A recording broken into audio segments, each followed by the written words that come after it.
April 10th, 1942. The column moved like a wound. Dust lifted from the broken macadam and hung in the heat, cloying as flour in the mouth. Somewhere up ahead, the road bent around a stand of palms, and beyond it, a shimmering smear announced a roadside well. Corporal Cecil Vandiver, 192nd Tank Battalion, carried an M1910 canteen in a frayed canvas cover that clicked against his web belt with each step, the empty weight a small lie against his hip. The guards slowed the line, bayonets coming down, bolts clacking, a hard insect sound that made men smaller in their own bodies. He would remember the smell first, iron from his split lip, sour clothes, and the faint, impossible coolness of water rising in a tile throat. A boy from Kentucky, he had learned to judge a creek by its sound. Here the sound was rifles settling into shoulders. The Japanese 14th Army kept discipline tight at the wells. Men who stepped out were hammered back with stocks. A Filipino civilian, thin as Cain, watched from the shade with a bucket he could not offer. The march would run 63, maybe 65 miles from the southern tips of Bataan at Mariveles and Bagac to San Fernando, then jam the survivors into boxcars for Capas and the footslog to Camp O'Donnell. In that heat, 32-34 degrees, the world narrowed to the black line of the road and the colourless thirst behind the teeth. Dysentery made liars of guts. Men traded buttons for sips that might be real or imagined. The canteen that should have meant life, 1 quart, a regulation comfort, hung mute. He stumbled when the line checked again. A hand shot out, palm up, the universal plea. The rifle butt answered, solid through his forearm, then once across the shoulder blades, a thud that rang in the ears. He stared at the well mouth. Sun flashed on a ring of standing water, the kind Kentucky boys drink with cupped hands.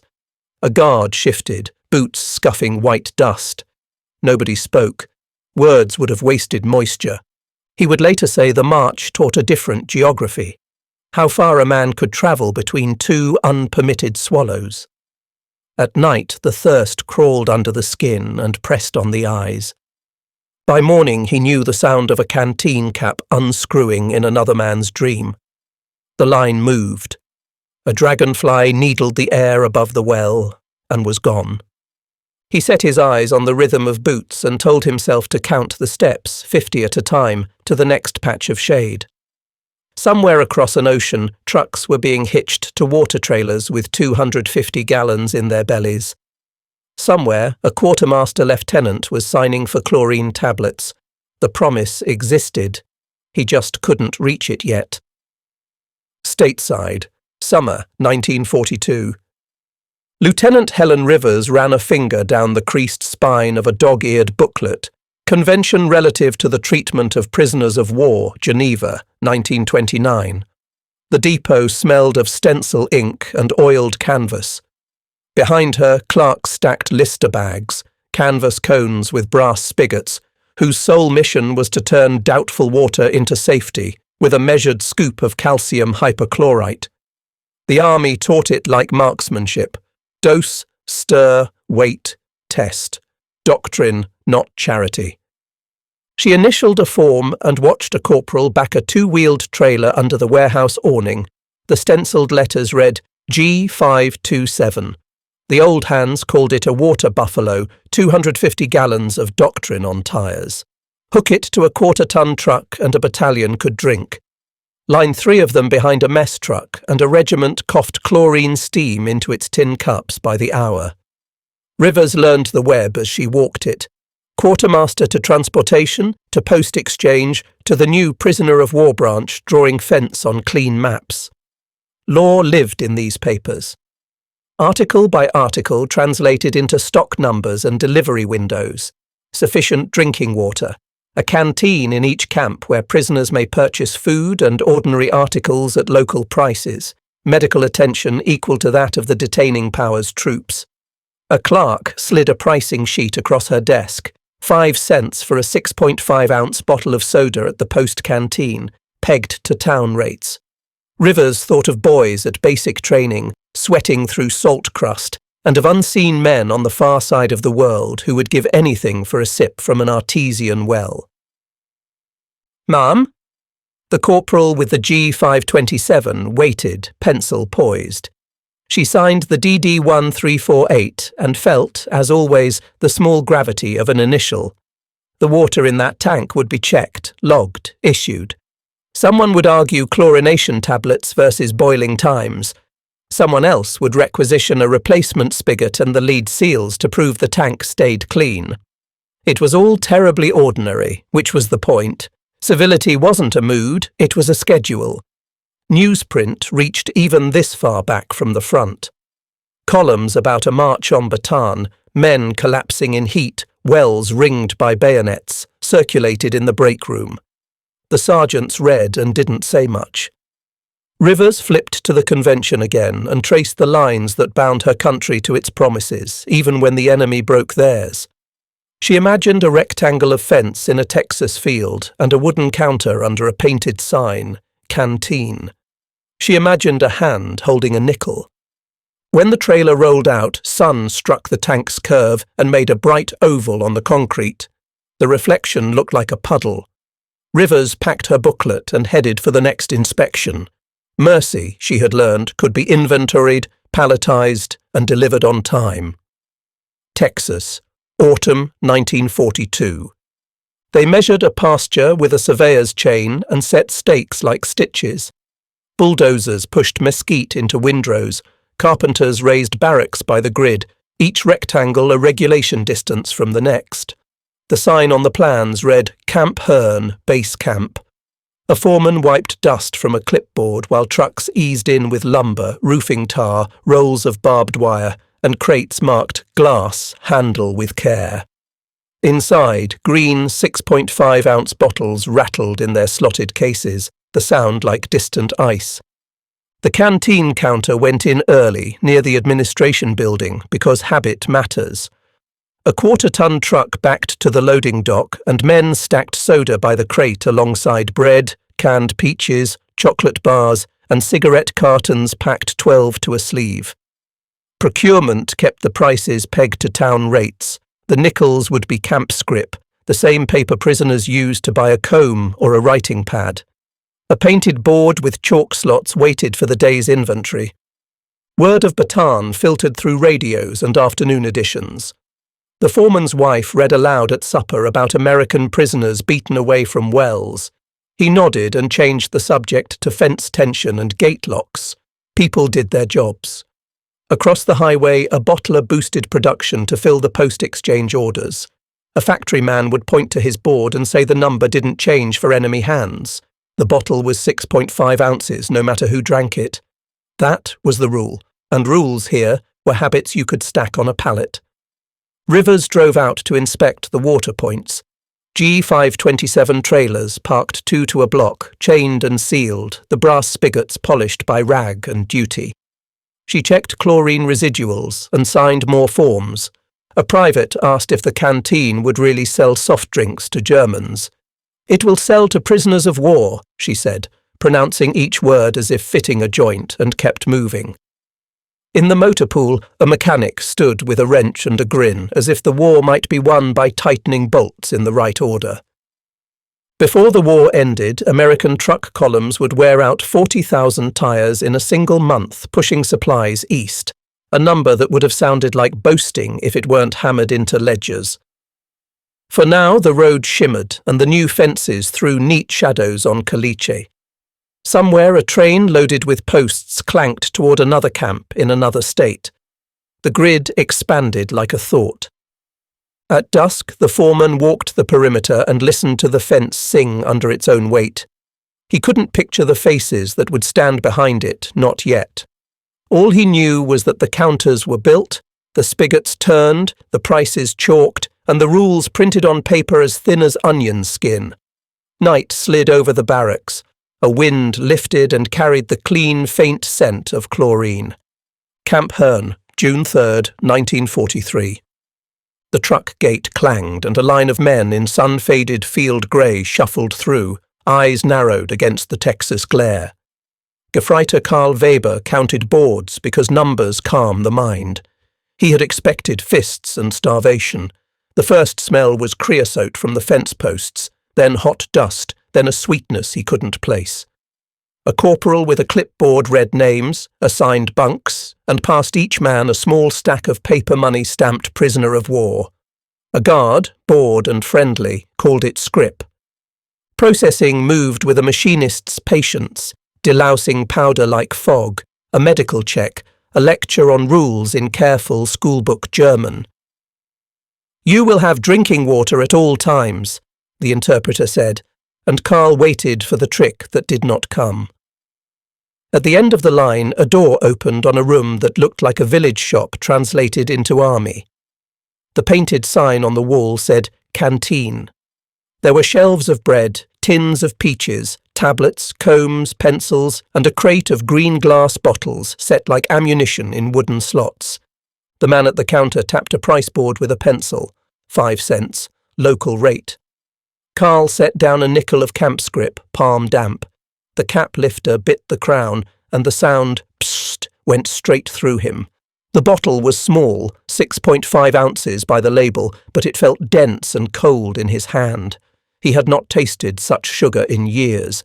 The first swallow bit and bloomed. He remembered his company commander in Africa speaking of American softness with contempt. The contempt felt thin now, like paper left in rain. He carried the bottle outside and sat on a step near a G527 water trailer, a round-bellied thing that reminded him of a beetle. A lieutenant in khaki leaned over the spigot with a test kit and nodded, satisfied, as if the water had met a standard older than the war. A guard ambled past and said, not unkindly, "Geneva, kid." Carl turned the words over. Law with teeth. Law that delivered, not pleaded. In the barracks that evening, men compared the scrip to coins back home and argued in low voices about propaganda and pride. A few said the Americans were fattening them for something, most simply ate, drank water that tasted faintly of a swimming pool, and lay down on cots spaced by regulation inches. Carl kept his bottle cap in his pocket. He would send it in a letter as a proof that sounded like boasting. He watched the sunset burn against the wire and felt the day's revelations settle. The enemy could be lawful and lethal at the same time, and that fact would haunt him. The bottling floor beat time like a drill field. Bottles clinked forward in ranks, touched by steel fingers, filled, capped, and shuttled into wooden cases that smelled of syrup and pine. A supervisor with a stopwatch paced the catwalk, counting strokes as if he were timing artillery. A pledge made in an office, every man in uniform a 5-cent Coca-Cola wherever he is, had been converted into routing instructions and requisitions. The army called it distribution. The company called it service. The result was a river of glass and sugar scheduled like ammunition. Forklifts pushed pallets to a loading dock where a quarter-ton truck idled, bound for the post exchange and, by policy, the POW canteen.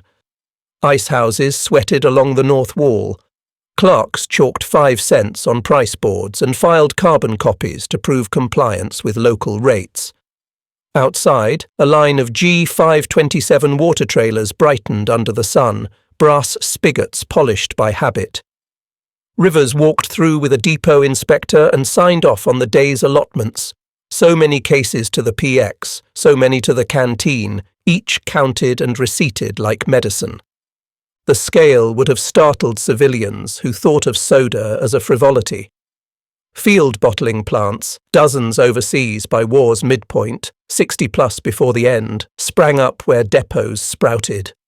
Cases rode Liberty ships in holds that also carried rations, radios, and rifle cartons. Rail would take them inland. Trucks would push them forward. Cold would meet heat on a mess line. The same convoy that moved plasma and blankets could spare cubic feet for morale. Numbers did not blush. They were what they were. Technicians argued the details the way gunners argue elevation, bottle temperature against carbonation loss, crate strength against road shock, the angle of a capper's cam against line speed. A quartermaster captain asked how many cases a company could expect if priority freight crowded the line. The bottler pointed to a board and said the week's run would be met, even if that meant a second shift and a few borrowed hands from the syrup room. In the war's math, the humbler column still counted. Rivers ended her tour at a loading ramp while a civilian clerk weighed a crate and stamped a manifest. The clerk had a brother in Italy and a father who remembered warm soda in farm buckets. "Cold is a luxury, ma'am," he said, "but the bottle means they kept the promise." She looked at the paper in her hand. Dates, destinations, quantities, all of it sober as a pay ledger. Mercy, here, moved by the ton. When she stepped into the sun, a truck with a canvas top burred into gear and the cases rattled like small bells announcing an appointment kept. A statistic by itself is a dry fuse. Touch it to experience and it flares. Begin with ships, 2,710 Liberty hulls sliding down American ways between 1941 and 1945. So many that an aerial photo of Newark looks like a factory's thought made water.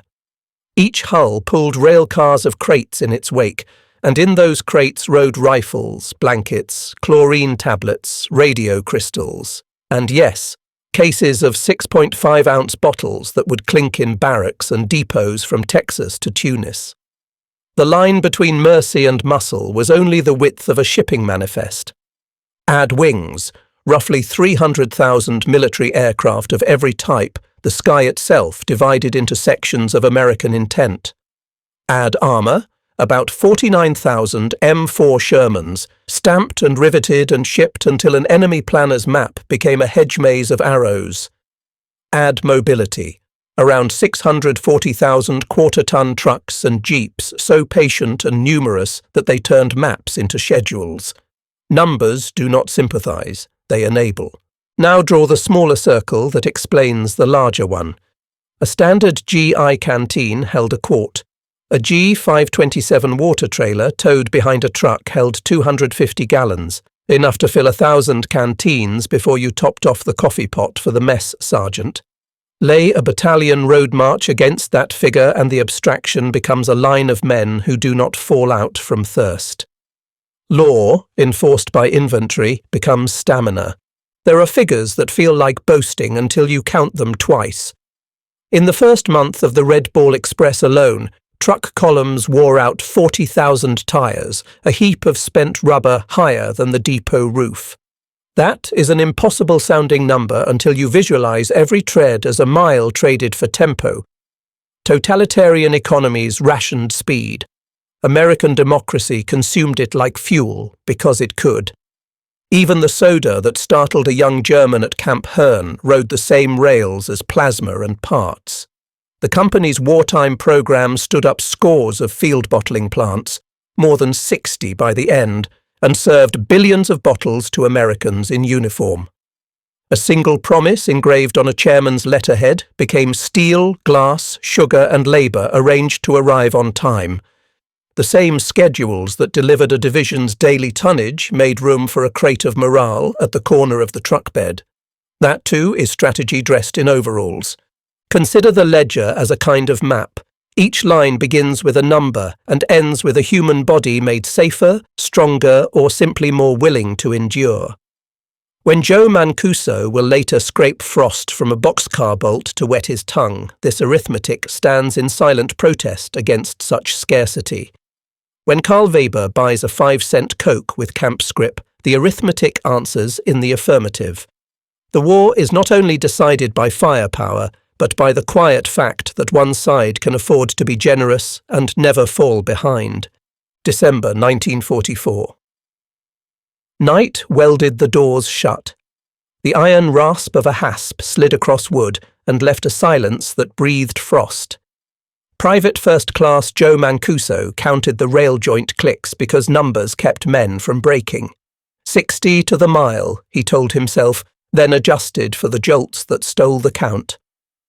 Captured in the Schnee Eifel just after dawn, he and the others had marched through wind that sliced like tin, water handed once in a dented bucket that disappeared before the back ranks saw it. Now they stood shoulder to shoulder in a 40-and-8 freight car whose chalk marks still promised 40 men or 8 horses, promises the guards ignored. The smell set up first: old grain, wet wool, urine, and the metallic ghost of steam. Breath turned to beads on the planks, then to frost a man could scrape with a mess tin lid. Joe would remember that the mind finds ritual even in deprivation. A corporal near the door chipped frost and passed it along, a white spoonful that melted earthy and cold on the tongue. Someone knocked for water. The train did not slow. He thought of stateside depots where G527 water trailers waited at spigots like patient beetles. He thought of chlorine's swimming pool tang, the taste that meant safety. The thoughts felt like indecencies in that dark. The car swayed into a siding long enough to hear another train clatter past. A man with a Pennsylvania voice named railroads he couldn't see. Main line, he whispered, more prayer than guess. On the second day, a guard slid the door 3 inches and shoved in a sack of bread and a tin of something that tasted like rust. Water came in a pail, they fought the impulse to finish. Discipline was a moral on the march, now it became arithmetic. 1 sip, pass it left. At a midnight stop, a spark of light slid along the door crack and vanished. Joe heard the words "bad orb" breathed by someone who knew the camps the way farmers know roads. Stalag 9B. The name was cool as a creek in the mind, even if the reality would be cold and thin. He pressed his ear to the plank and felt more than heard the world outside, a guard stamping his feet, a dog's short bark, the whisper of snow.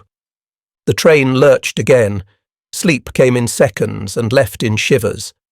The frost scraper passed the tin lid one more time, and Joe closed his mouth over the edge, tasting iron and a cleanliness that wasn't clean at all. Somewhere a bell clanged and wheels hammered a switch. He pictured a map pinned with spangles of American light moving east, convoys, field kitchens, water points. The thought was a coal he banked until morning, when a door would bang open and the cold would become a place with a name. Dawn fell into the camp like a coin dropped into a tin. At Stalag 9B, the cold rang off the wire. Joe stood in the roll call square while a Feldwebel counted men as if numbers could warm them. The water point hissed thinly in the corner. A Polish prisoner gestured a warning about the pump's hour. Too early and you got a rifle butt. Too late and you got a crowd. The soup later would be something between tea and regret. He marked the day by the colour of men's lips and the way coughs travelled, fast as rumour. Survival was a routine of small margins. Stand windward at roll call, wrap the mess tin in a sock to keep the frost from your mouth, save a half swallow for night. At Camp Herne, the morning started with a clatter that sounded like industry teaching itself to sing. Carl Weber woke to boots on polished floorboards and a detail list tacked under a slotted shelf. Water was a fixture here. Spigots chained to G527 trailers, Lister bags hanging fat as pears from tripods, a corporal with a test kit watching chlorine turn a square of paper to the right colour. The canteen opened after breakfast. Prices in chalk, bread thickly sliced. A guard reminded men to bring scrip in exact nickels. A private behind the counter slid a bottle across the wood as if it were nothing, which here it almost was. 2 clocks kept time for the same war. Joe's ran on rumour and hunger, the seconds long as rope. Carl's ticked by schedule and surplus, each minute matched to a form: work detail release, water point inspection, canteen inventory, letter hour. In Germany, scarcity policed behaviour with a mailed fist no one bothered to hide. In Texas, law did it with a posted regulation and a ledger you could audit. Carl watched a lieutenant in khaki sign a receipt for cases of soda bound for the POW canteen, then step outside to check a water seal with the same unsentimental thoroughness. He recognised a competence his own army prized, aimed here at mercy without apology. Joe learned the camp's geography by the small cruelties: the corner where wind knifed in, the guard who liked to smash tin cups, the hour when water flowed slowest. A Red Cross parcel would sometimes arrive and taste like a country he could almost smell. Carl learned the American grid by the small generosities: A cap pried cleanly, a guard who said Geneva like a password to a larger idea, a mail clerk who nudged his letter to the top because the ink had blotted on the page. As winter ground on, the two clocks began to drift toward one another. Joe heard distant guns that sounded like arithmetic coming true. Carl watched new trucks nose through the gate and understood that even kindness could be a function of momentum. Each man laid a small wager on which clock would set the hour of the piece. Road shoulders glittered with spent rubber like a black harvest. Convoys ate distance in measured bites, interval, axle, interval, a doctrine you could drum with your fingers. The Red Ball Express, at its peak, moved roughly 12,500 tons a day, a number that read like bravado until you watched a day's freight unspool. Fuel drums, rations, crates of radio parts, stacks of tyres tall as a man, and field water equipment that turned mud into safety. Engineers posted water points with the same neat efficiency they used for bridges. Medics set up aid stations where the map showed tomorrow's fight. Traffic MPs wrote an alphabet of arrows across France. Tempo had a sound, the downshift at a grade, the slam of a tailgate, the squeal of a cap twisted off a water can. Overmatch, in practice, felt like arriving early and leaving faucets in your wake. A quartermaster report would later show that one division's daily needs could fill a freight train a mile long, and the trains kept coming. The enemy had tanks and courage and weather for a time. America had schedules. That isn't poetry, it's steel. There were statistics that bent belief but did not break it. In Michigan, Willow Run taught aluminum to fly off jigs fast enough that at peak a finished B-24 Liberator rolled off the line roughly every 63 minutes, an hour hand turning into wings. On the Atlantic coast, a yard famously welded the SS Robert E. Peary in 4 days and some odd hours, shipwrights moving like a single mind with 1,000 hands. These feats were not parlour tricks. They were the same habit that sent G527 water trailers forward and stocked a POW canteen with 6.5-ounce bottles at 5 cents apiece. Abundance was not waste. It was a weapon. Joe Mancuso felt the proof as absence. Fewer guards watched more prisoners as German units peeled away, short on fuel and time, to face the hammer. Rations at IXB thinned in the same week, rumours thickened. Americans had crossed another river, another depot had bloomed like a city in a field. Carl Weber felt the proof as presence. The canteen stayed stocked even when a train of replacements delayed local freight. "Priority traffic," the clerk said, shrugging, "but we made our numbers." It was the kind of sentence that explained endings. The convoy streams braided into a rope that tightened around the war. Each mile of rough road paid in rubber, and sweat bought the next mile of inevitability. On a bridge outside a French town that still smelled of burned timbers, a traffic MP lifted his baton and kept the music. Somewhere ahead, wire would fall, gates would open, and a medic would tilt a canteen to a man's lips. The system had shown its teeth, and they bit not only to kill, but to hold. April 2nd, 1945. The wire sagged first, a tired note. Then the half-track nosed through the outer fence as if the gap had been measured last week.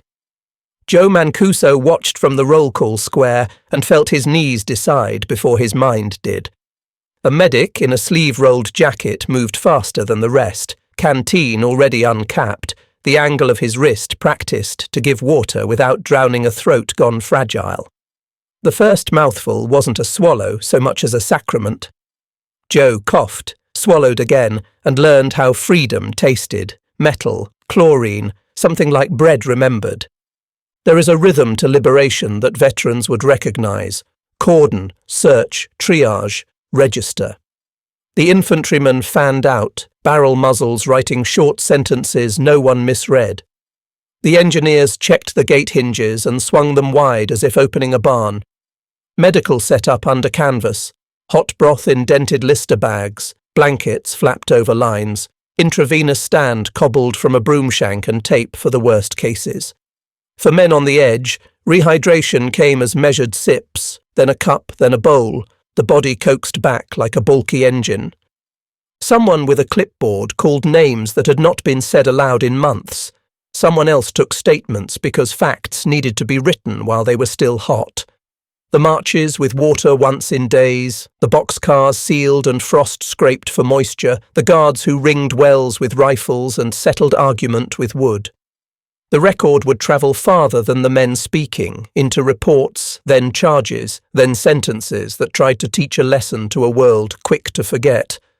A lieutenant with a map traced the route the task force had torn through Hesse to get here, the miles written in grease pencil across a hood still ticking heat. Another truck rolled up, and a corporal began stacking cases of rations and medical supplies as casually as a grocer. The abundance looked obscene against the gauntness until you remembered that this, too, was a weapon, to replace absence with plenty so quickly that the body and the mind reeled forward together. A mess sergeant cursed a dented ladle and laughed at himself in the same breath. Joe sat against a wall and watched a private tip a canteen for a man too weak to lift his head. The private's other hand steadied the jaw like you cradle a child's, a touch learned somewhere beyond manuals. Across the yard, a prisoner lifted his mess tin to catch snow sliding off canvas, then stopped mid-gesture and smiled at his own habit. The habit would fade. The water line was only 20 paces long and moving fast. The gate stood open, not like a wound, but like a door. Summer 1945. Karl Weber folded his last camp scrip into an envelope he would carry across an ocean. The cap from his first American soda rode in the same pocket, a green metal circle worn smooth at the edges by thumb and worry.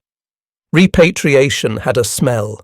Creosote from new planks on the dock, salt, diesel, and the faint perfume of paper just printed. At the canteen window, a clerk chalked final inventory in block letters and began to count down the last day's stock. He slid a bottle across anyway, 5 cents, local rate, because the rules did not falter on the last day. Lieutenant Helen Rivers wrote her end-of-tour report with the precision of a mechanic setting tolerances. She itemized G527 trailer availability rates, chlorine residual test results, and inspection schedules met. She attached canteen inventories and price verifications. She summarized interviews with interrogators who quietly insisted that humane conditions made prisoners more orderly, more truthful, and more willing to admit the shape of defeat. Mercy had not been free, she noted, but the ledger showed that its cost was a rounding error next to an armoured division's daily fuel burn. The return on investment looked like fewer guards needed, cleaner barracks, and better intelligence. Intelligence men said it another way. Men who are not starving talk.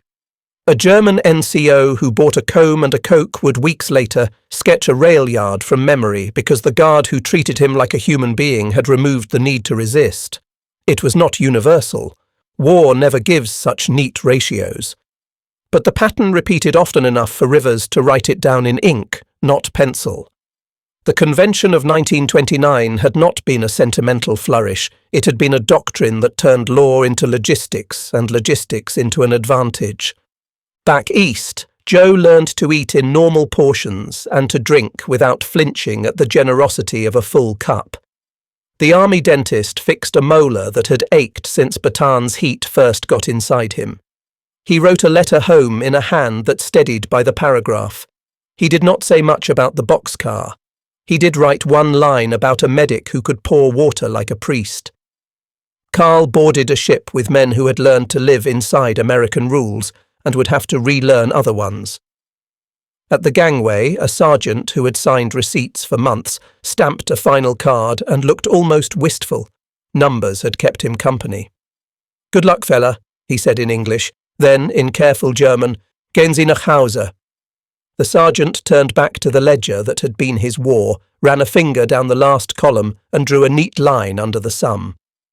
Cecil Van Diver knelt in his Kentucky yard and turned a hose bib until the thread sang.